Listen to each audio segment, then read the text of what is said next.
Good morning, ladies and gentlemen. Rise and shine, wake up and smell the coffee. Though, if you live in Lagos, I'm pretty certain you smelled the coffee many hours ago, because there's a lot of people who are probably already in their place of business and others who are currently on the road. So allow me to alleviate that burden of trying to stay up to date with latest information regarding the state of our polity. And with that being said, I bid you welcome to Mainland 98.3 FM, the sound of Lagos. You are, of course, listening to Trend in the papers. My name is Sage Babalola, and for the next few hours you can consider me your tour guide as we're going to navigate all the information that has been provided on the front pages of our newspapers or our dailies. So as and 98.3 FM. Thus, Fuhad, good morning to you. You can hear me, we cannot hear you. What I'm going to release here, The Guardian, The Punch, News, all of these topics. One event has gone on in the last 24 hours. They stayed fixated on one single thing, the live telecast of the presidential election petitions court proceeding. And it ended public of Nigeria. That is, of course, after the petition courts dismissed all the petitions that were filed by the Labour Party, the People's Democratic Party, the APM for lack of merit, and also, I think, inadequate evidence to corroborate some of their petitions. We're going to talk about this because it's in the papers, but I just want to very briefly, lay the foundation for the conversations we would have. Looking at everything that we saw. What we saw yesterday was, the level of thoroughness, how thorough our justices can be when considering election petition matters. For 12 hours yesterday, we saw 5 justices of the appeal court reading through petitions, delivering judgments, giving explanations for positions taken, citing different sections of the Constitution, explaining and dissecting the law for Nigerians to understand as far as those 3 petitions are concerned, from the Allied People's Movement, the APM, which was dispensed with within 2 hours. That was the first petition considered as dispensed with within 2 hours. The Labour Party petition took 6 hours. To sort out. Six excruciating. Yeah. Well, that led to a lot of sleeping time, even for some of the lawyers. A lot of the lawyers, but journalists were not also spared. There was a lot of sleeping time for politicians, while the 5 justices of the appeal court read through the entire judgment. Line by line. The entire judgment was clear. You cannot be all of the petitions thrown out for lack of evidence, lack of merit. A lot of the issues that we talked about were also sorted out yesterday. The issues, of course, I know we're going to take them one after the other, as reported in the paper. The issue of 35% in Abuja, the issue of electronic transmission of results, pre-election matters, the issue of criminal forfeiture or not. A lot of, so many things were sorted out yesterday. Then again, the issue of providing evidence. When issues of malpractices are alleged at the polling unit. So a lot of things sorted out yesterday by 5 justices of the Supreme Court. As you have always said, there's still another level, which is the Supreme Court. Of course. Incidentally, the Supreme Court will have 7 justices to consider petitions that will be brought before it. And I'm pretty sure that we're going to have that round. The Labour Party has said they rejected the verdict yesterday, and the PDP has also said they rejected the ruling of the appeal court. So definitely we will be having another round of legal tussle at the Supreme Court. That will take 60 days. All of that will be sorted out within 60 days. And the 60 days starts to count from yesterday that judgment was given. So again, the beauty of democracy, our democracy is evolving. We can only get better with our democratic court. The 2008 remains what is in that report. It is now clear to every politician out there, and those of us who are journalists and ordinary watchers, that it is extremely difficult in the circumstances by which we conduct our elections for anybody to easily win a presidential election petition in Nigeria. It is important for us to reform our electoral process, and the template is available.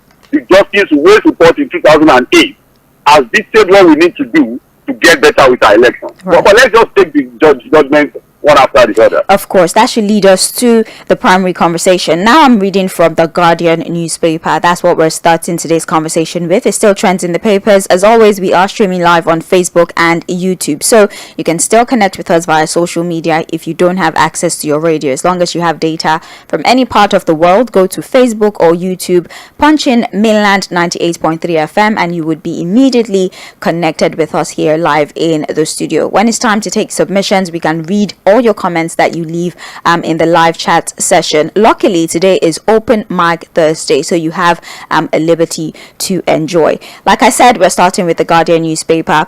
The top story: Tribunal affirms Tinubu's victory, dismisses petitions. And now to the main story. We already started talking about it, but let me read to you some of the riders.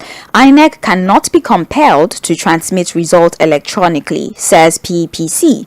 Says fine by United States court did not disqualify Tinubu. Also here, reject Labour Party's 25% FCT vote claim, says Abuja like other state. Declares Obi's petition unmeritorious. Also dismisses Atiku's petition. Strikes out APM's petition against Tinubu Shettima. Labour Party, PDP vow to challenge verdict. Tinubu welcomes verdict. Decision expected. INEC fought petitioners, says Adigburua. Those are the riders to the story. Now, after a 13-hour ruling, the Presidential Elections Petition Court, PEPC, last night validated the electoral victory of the All Progressives Congress and its candidate, Bola Tinubu and Kashim Shettima, at the 2023 presidential poll. The panel described the petition filed by the presidential candidate of the Labour Party, Mr. Peter Obi, and of the People's Democratic Party, Atiku Abubakar, as well as the Allied People's Movement, APM, against the electoral victory as unmeritorious. Let's take this one after the other. Fuhad, let's talk about APM very briefly, because the court did start with the APM. They struck out the petition that challenged the nomination of the respondents, as Asiwaju Bola Ahmed Tinubu and Kashim Shettima, with regards to their nomination. That's what they did, because they alleged that both individuals were not qualified to even be nominated to run in the first place. But the court said this is outside. Yes, it's pre-election and it's outside our jurisdiction. This is not the scope of the court. It really has nothing to do with us. Do you want to talk about elections? Anything pre-election has nothing to do with us. So yes, please comment on that briefly. So we go to the Labour Party. The court was very clear. It was very, very clear about that issue yesterday. They said it was a pre-election matter. It was an inter-party matter. The presidential election petition court was to consider the election in itself. Anything pre-election becomes invalidated as far as the court is concerned. And that was why it was very, very easy. Like I said, for the election petitions court, presidential election petitions court to dispense with of the APM petition yesterday. Like I said, within 2 hours, that was sorted out. So again, I think that solves the problem. Although some of these things may still appear again for interpretation and ruling at the Supreme Court. It's not final yet, unless the Supreme Court says otherwise as to whether you can bring a pre-election matter into a presidential election petition. If you understand what I'm saying, of course. But as it is, that was why it was thrown out, for lack of merit and lack of jurisdiction as far as the court is concerned. So that's yes. That so Fuad, let's move to the Labour Party now. It was really, really rigorous, like you said before. So here are some of the things that the Labour Party put forward as their argument, or the legal team of the Labour Party. First, they argued also about the qualification of both Asiwaju Bola Ahmed Tinubu to run based on an alleged criminal record, the alleged drug crime that led to the forfeiture of was it $46 million or something like that. I think about some thousands of dollars. Yeah, about 46 or thereabout. Yes, yeah. And now that the court did say that, of course, they reached out to the United States investigation, and it was being told that the Asiwaju Bola Ahmed Tinubu has no criminal record there. They also argued about the APC not scoring 25% of votes in the Federal Capital Territory, and they brought out that segment of the Constitution that says you have to win at least 25% of votes in about 24 states and the FCT for you to be declared winner. So let's address that. Let's take those two. Yeah, okay. Now, for the issue of criminal forfeiture, the court was very clear that one, there's no record of criminal conviction of 𝗪𝗏𝗪 𝗪𝗏 in the U.S. And in fact, I think in their defense, the APC lawyers had brought out a letter written by by the U.S. embassy to clear Tinubu of any criminal record in the U.S. And yet, I think yesterday, some lawyers had actually explained that, look, whatever you do, the forfeiture that the petitioners have been talking about is not criminal forfeiture. It does not in any way lead to the conviction of the person that forfeited that actual amount of money on any drug case. So there's nothing criminal. He has no criminal record or having any records of being convicted in the U.S. So on that basis, that was thrown aside. If it's not a criminal forfeiture, on that basis you cannot disqualify a candidate. Yeah. So that was set aside. Then the issue of Abuja, Abuja became the in thing after the election. Yes. And some senior advocates of Nigeria brought up the issue. There were so many arguments. The way between the lawyers. On the same topic, you have lawyers giving different opinions. Not even junior lawyers. Senior advocates of Nigeria interpreting a singular line of the law in different ways. So Abuja became the in thing. Some lawyers argue that, look, Abuja in election matters should be treated like any other state in the country.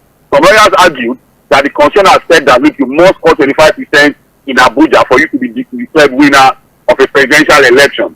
While some also argue that, look, are you saying that the people in Abuja are more important than other people in other parts of the country? But, the petition tribunal yesterday has put that to rest. Again, unless the Supreme Court now says otherwise. And so what they have said is that, look, Abuja does not enjoy, as far as election is concerned, or presidential election is concerned in Nigeria, it does not enjoy a special status. It should be treated like any other state in the country. So that also invalidated the petition of the PDP as far as 25% in Abuja is concerned. Right. So, Fuad, there was also the issue of the failure of INEC to electronically transmit election results, which the court, of course, said is null and void because the Constitution gives INEC the power to decide their means of transmission. Of course, INEC did before the election say that we would try to make things controlled by technology to minimize the human factor. They said that, but the court is saying they are not obliged constitutionally, to upload the results by means or transmit via BVAS, and that is one of the strong arguments that the Labour Party put forward in court. How about that? Again, that was also thrown out based on the fact that, look, a guideline cannot supersede the dictates of the Constitution or be more important than what the Constitution says. If you understand what I'm saying. Yes. In terms of transmission of results, it's captured in the Electoral Act. And the idea of transmitting results from polling units on real time is just the guideline of INEC. And it is discretionary. At every point in time, they can decide. That's what the court is saying. It's not me saying it now, so that I'm not misinterpreted. You understand what I'm saying? I know it is discretionary. Fuad, your voice is a little muffled. Do you want to move a little bit, please? Is it better now? No, not necessarily, no. Okay. All right. Let's try to call you back. Let's call you back. Let's try to connect with you again.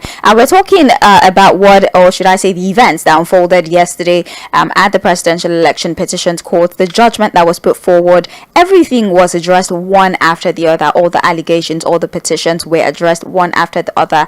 And we're just trying to refresh your memory and tell you what the position of the court was regarding the petitions that were filed against the APC, that is the ruling power.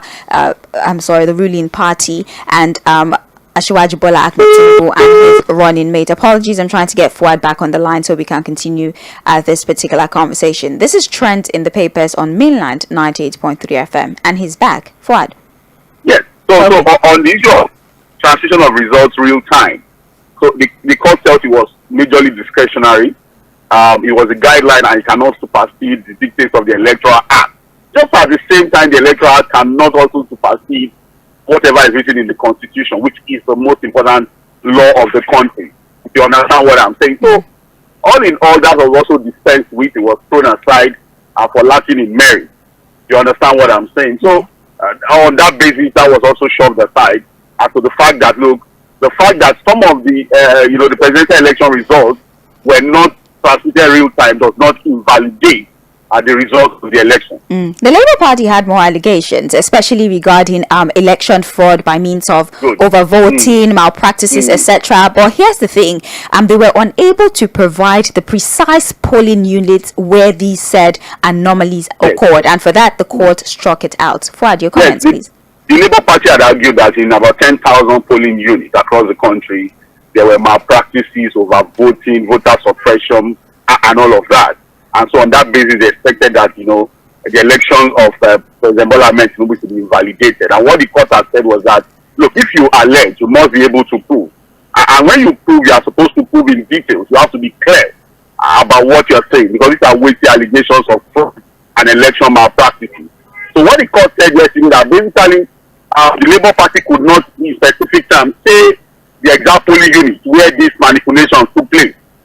If you say 10,000 police, where are those polling units? Did you have agents in those polling units? Where are the evidence of malpractices and all of that? So that, look, you can't just lay allegations. You have to, we've always said it, say that the court of law is a court of evidence. Substantial evidence. Not emotions.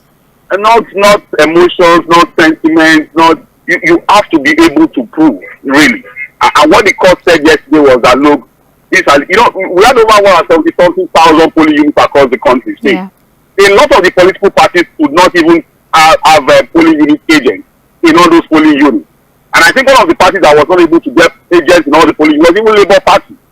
You understand what I'm saying? So it was very, very clear that, it was going to be extremely difficult really to prove some of these cases and petitions that the Labour Party put for. As journalists and on our own platform page, we had actually refused, fought against every temptation to want to analyze this case before the judgment was delivered yesterday. Professionally, that is what we are supposed to do. Now we can talk about it, that the judgment has now been delivered. Right. Well, the witness account, the witnesses of the Labour Party, their testimonies were also struck out regarding the forensic analysis. They also were not able to prove all of the things that they testified to, and so their witness statement was mostly irrelevant. I think they brought about 13 witnesses. 10 of them were invalidated immediately. It was mostly irrelevant. And 3 also was not substantial enough to prove anything. So yes. The court held that most of their witnesses and what they said are lacking merit. So let's round this off by talking about also the PDP's position on all of this. They had accused, of course, the educational qualification of Asiwaju Bola Ahmed Tinubu. They spoke about the fact that, you did say that you went to Chicago University, but then how about your primary education? Why exactly is that exempted from your CV? Why don't we have information about your educational background from primary and secondary, and all we have is Chicago University? They raised that as well. Well, I think the court was also clear about the fact that, look, all you need to present is your highest qualification. There were fines imposed on all these petitioners, the 3 of them. Of course. They were all fines. I think we will get there. They were all fines for coming to waste the time of the court and bringing up frivolous petitions. It came, what the court, because I listened to a lot of senior advocates of Nigeria yesterday, and what they all said was that, look, maybe for the first time, we got an appeal court with the 5 justices of the appeal court. Petitioners to be careful to just come to the court and just come to the way some of the electoral act, the information in the electoral act and dictate are coming again this morning. As a matter of national urgency, we have the electoral process. Fuad, we can't hear you. Hello? Don't worry, the conversation will definitely still continue. We're just trying to do like a sum President Bola Ahmed Tinubu or Bola Ahmed Tinubu of the APC as the President of the Federal Republic of Nigeria. We're trying to tell you all the petitions that were filed and also some petitions that were outside the jurisdiction of the court. Of course, like Fuad said, the Labour Party and all the aggrieved parties, aside from the ruling, all the 3 parties, the APM, the Labour Party and the PDP, were frivolous for filing frivolous election. I want to use the exact words, the exact terminologies that were being used in courts. I'm still trying to get Fuad back on the line. We sincerely apologize. The APM is being asked to pay 13,675,890 naira.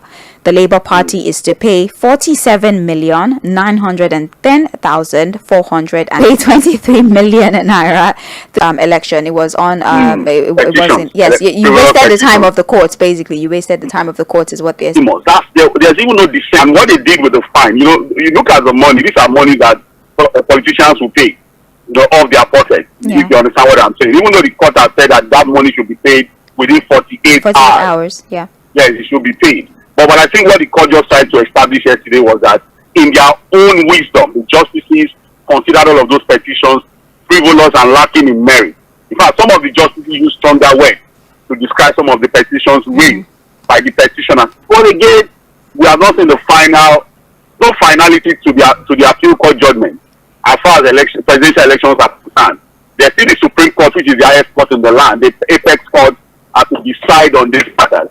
And from what the Labour Party has said yesterday, from what the PDP has said yesterday, it is clear that, well, we are going to have the Supreme Court also have a take on all of these matters. And that will be done within 60 days. It will be faster than the 180 days of the appeal court. So we have to wait again to see whether the Supreme Court would agree or disagree with the ruling of the appeal court. But if I go by precedent, there has never been any time where the Supreme Court had changed the verdict of the appeal court as far as presidential election matters are concerned in the country. We don't have that record. They've always affirmed the ruling of the appeal court. But we'll see whether something different will happen this time. Right. Well, that should be about it. Fuhad, are there any other perspectives you'd like us to explore regarding this matter? No, I just think that Nigerians must understand that the court processes, it forms part of our democratic process. Democracies evolve all over the world with things like this. This is the way to build democracy, to internalize democracy. Yes, I agree that some people have been disappointed with the ruling of the court. You had different groups yesterday, even within the court premises, behavior. You have supporters of the Labour Party also gathering around the court premises too. Something away far from the court, but around Abuja, also hoping that the verdict will go their way. Same for the PDP. But what we are saying is that, look, it's not final yet, it's not over yet. The Supreme Court will still have a take on this matter. But wherever the pendulum of justice swing at the end of the day, we must accept it. And I'm saying again that all the political parties, if they want us to move on with our democracy and get better with it, civil society organizations, journalists, all well-meaning Nigerians, this is the time now for us to impress it on the government to dig up the justice to wage report on electoral reforms, for us to solve all of these problems that has bedeviled our electoral process, and confirm that the election was fraught with a lot of manipulation and corruption. So to solve the problem of election malpractices in the country, that committee was put together and did a fantastic job. Since 2008, that report has been lying fallow. Government after government has abandoned and has failed to implement it. This is the time that we need to implement it. A lot of suggestions, a lot of recommendations are there in that report to make the electoral process better.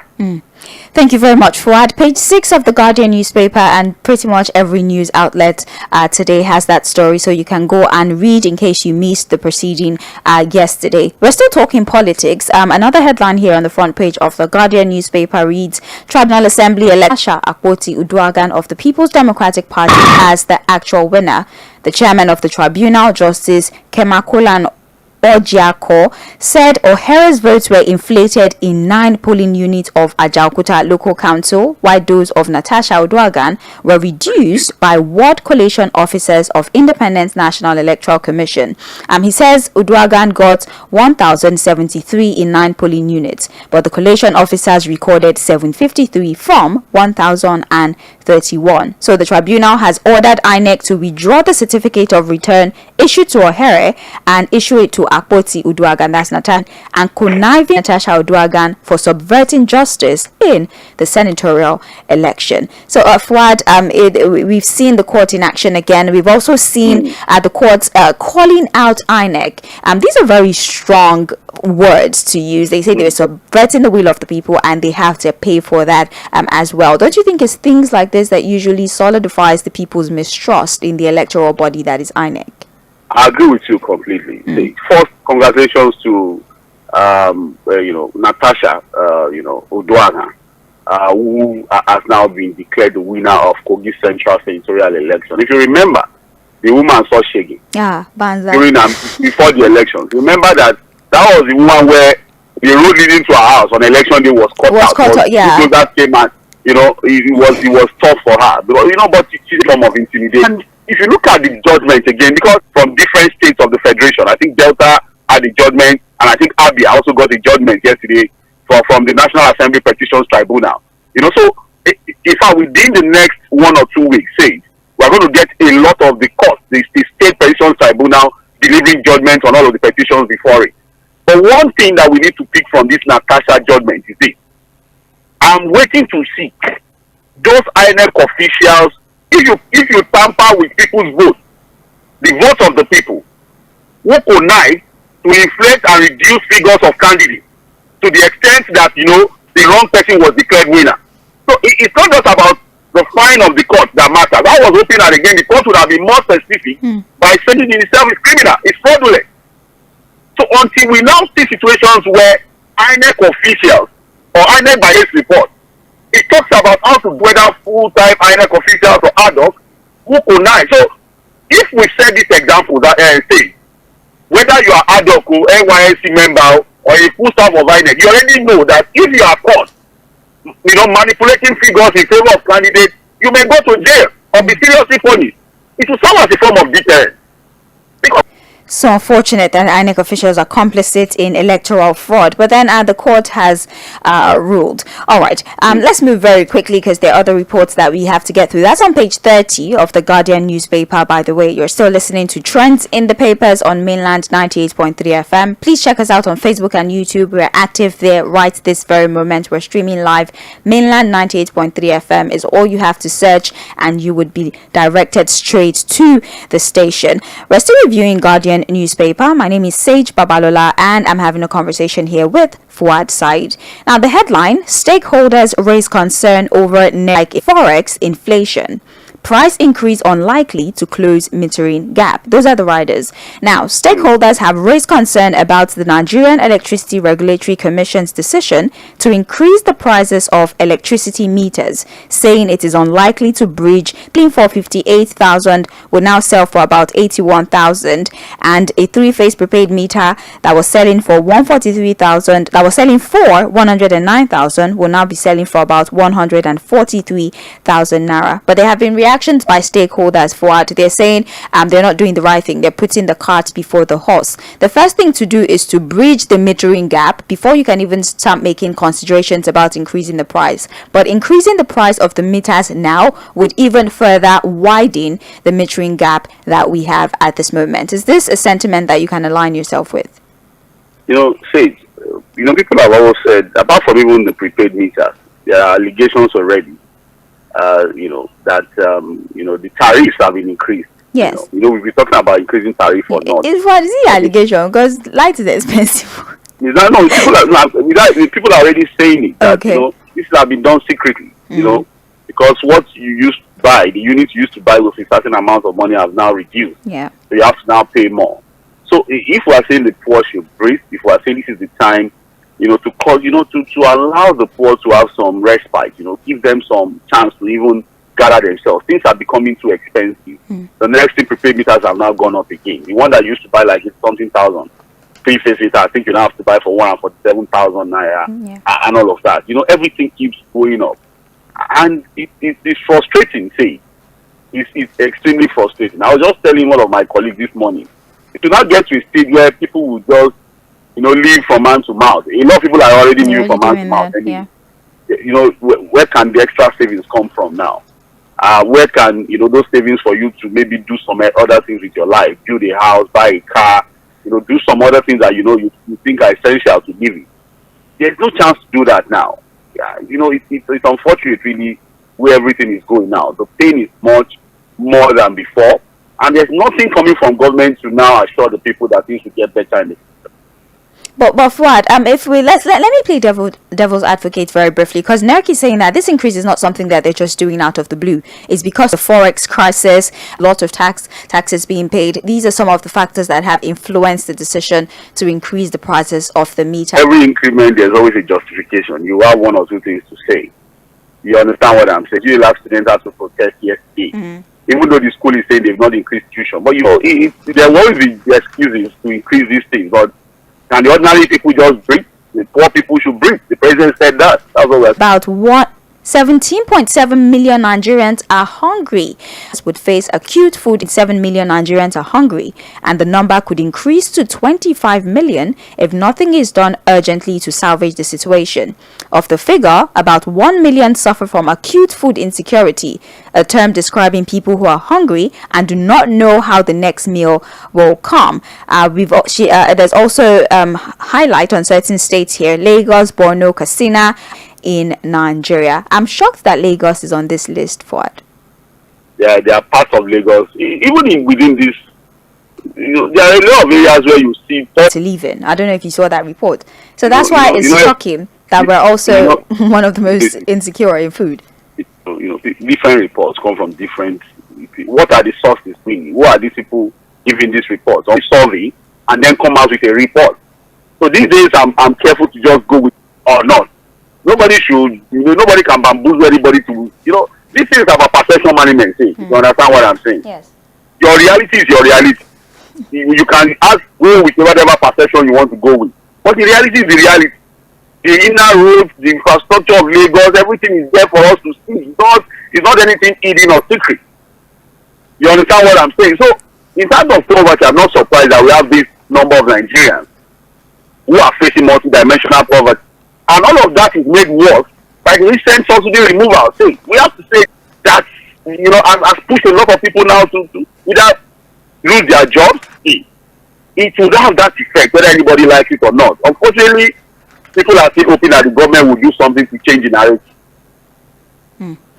All right, then. Well, you can get more information on page 3 of the Guardian newspaper. Let's just because of the freight cost, the huge amount of money that people even have to pay to clear their goods. People would rather abandon their containers there at the port than pay the exorbitant amount of money that they're being asked to pay. And apparently, this is causing congestion at the port and is costing them a lot of money. I just had to summarize through that. There's also this headline here: Why election matters are difficult to prove in court by Tony Cole. So that's a reverse. I think the River State governorship candidate of the APC. It's the presidential election. Yeah, very difficult. Yeah, he spoke about the fact that most times when you threaten to take a person to court is because they know the evidence you claim to have would not hold any water, and so they are not bothered by it. And Natasha was able to prove her case. Our lawyers were able to prove her case. Well, you have to have a strong legal team for that to happen. Apart from that, we are talking about a senatorial constituency. Yeah. It's not as large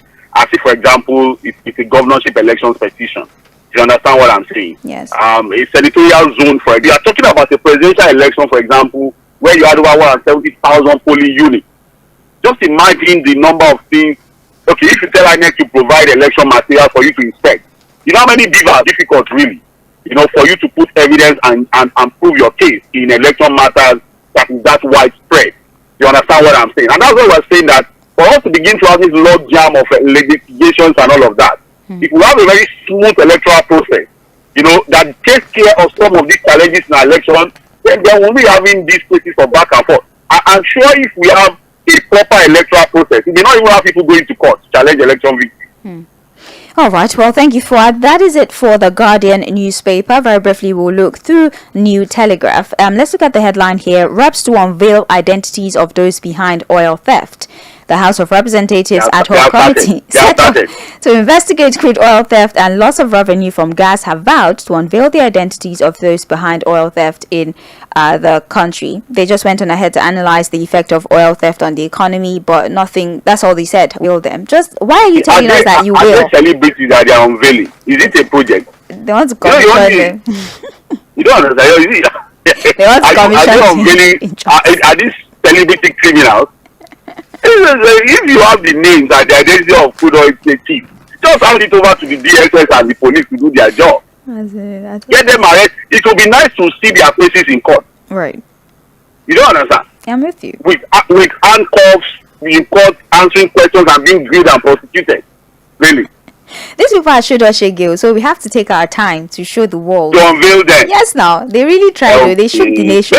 Maybe they should take them to National Stadium, Abuja, so that we gather there and see their faces. You can check this on page 29 of the New Telegraph newspaper. Very briefly, let's move now. Inverter battery sparks fire at Lagos airport. A burning inverter battery installed at the basement of the Murtala Mohammed airport led to a fire incident at a section of the terminal yesterday. Passengers, workers, and others at the airport ran for safety following the development. Safety concerns. All right. Also here, federal government lacks capacity. They cannot fix federal roads, says 𝗪𝗶𝘁𝗧𝗧. Now, the Edo State governor has said the federal government lacks the capacity to effectively manage itself and cannot be 𝗪𝗂𝘁 and the federal government, where right. You understand, that's a bigger fish to fry. Also there to show him shaking.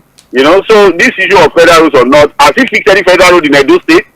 For example, has he requested and their lack of capacity and not fix all the federal roads? That's why you have state governors, you know, fixing federal roads, you know, because they know there are people that use this road. Yes, on Wike did a lot of federal roads in Rivers State, and eventually got the money back from the Buhari government. So we should ask Mr. 𝗪𝗪𝗁, who has now become like a voice of the voiceless, quote and unquote, that look, was there any time you requested for the federal government to fix federal road and you were denied, you know, the approval? You know, these politicians sometimes can just come up and try to excite us. People like Autumn that kept shouting for 8 years without doing anything. Page 5 of New Telegraph newspaper. Now, Northeast insurgency cost Nigeria $100 billion in 13 years, says UNICEF. Urges the federal government to address funding gap in nutrition, says 17.7 million Nigerians unsure of next meal. We are determined to end Boko Haram war, says the military. Time won't let us go through the entire report, Fuhad, but the UNICEF is saying that $100 billion was spent in 13 years in order to quell the insurgency in the northeastern part of the country. Well, it's again, you know, there are people who are even saying that the insurgency has become a kind of business. Because again, as a country, we keep throwing in money, buying military equipment, funding our soldiers, and doing all of that. And the 100 billion is huge money. Imagine we put that into education, for example, or into the health sector, power, something, or into the power sector, for example. Just imagine what would have happened. And after spending this amount of money in about 13 years, insurgency is still there. Banditry is still widespread. Insecurity is still widespread in the north. And that's why it's important that, you know, the Tinubu government needs to sit down and draw up a framework that would end this problem once and for all. Right. Well, that's it for New Telegraph newspaper. I would have to run through the remaining headlines that we have on the front pages of the Punch newspaper and Vanguard newspaper. Top story as expected, 𝗪𝗪𝗁 Obi plan appeal as election tribunal dashes bid to sack Tinubu. Also here, consumers protest as federal government hikes electricity meter price by 40%. Gas revenue drops by 3.3 trillion in 12 months. This is a report. Of course, people are going back to using firewood and charcoal to cook now that gas is expensive. So, tribunals, APC loses 2 National Assembly seats, PDP wins 1. For 17-year-old boy locks in parents, steal cars, others. Okay, this is a human angle story. Murtala Mohammed International Airport fire. Air traffic controllers relocate to mobile tower. That's it for Punch newspaper. Finally, for Vanguard, we have Tinubu in India attracts $14 billion investment. We also have here why 𝗪𝗪𝗁 Obi's petition against Tinubu failed, says tribunal. Multiple taxation hindering Nigeria's economic growth, says NCC. Strike day 2 recorded greater compliance, says the NLC. The strike is over, by the way. The 2-day warning strike is over, and the NLC believes that they have recorded great compliance by the federal government. So that's about it for the Vanguard newspaper. Thank you so much for your participation. We have to leave the studio now. We'll go on a commercial break. We'll come back at 8:40 a.m. for Mainland Focus. It's Open Mic Thursday, which means that you can talk about any story you like. Fuhad, thank you so much for participating. Thank you for having me. Yes, we'll be right back.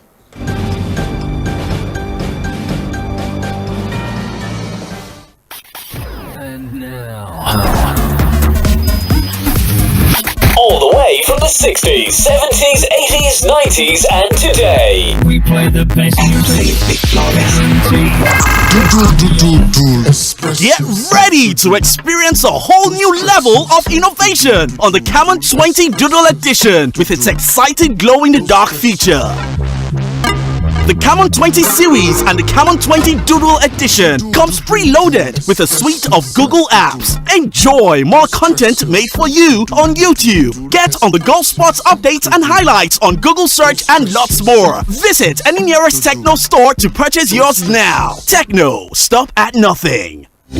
Are you seeking admission into a tertiary institution in Nigeria? Here is a big opportunity for you. The 2022-2023 admission into 𝗂𝐀 Polytechnic is now open. Available courses are Computer Science, Theatre and Media Arts, Mass Communication, Science Laboratory Technology, Electronics Engineering, Accounting, Banking Operations, Business Administration, Multimedia Technology. Qualified students should have scored 100 and above in the last JAMB exam. Facilities at 𝗂𝐀 Polytechnic includes well-equipped studio and laboratories, modern classrooms, innovative workshop, recreation space, and fully functional hostels. Our lecturers and tutors combine both academic and industry experience. Full-time and part-time admission forms are available for the 2022-2023 academic session at the campus 𝗂𝐀 Polytechnic, Plot 100, Alhaji Onilewura Street, 𝗂𝗀𝐀, Lagos State. 𝗂𝐀 Polytechnic is approved by JAMB, NBTE, and the Federal Ministry of Education. For more information, please call Moses 091-6254-0610, Wale 091-6292-7079, Praise 091-6269-9996, Adelanwa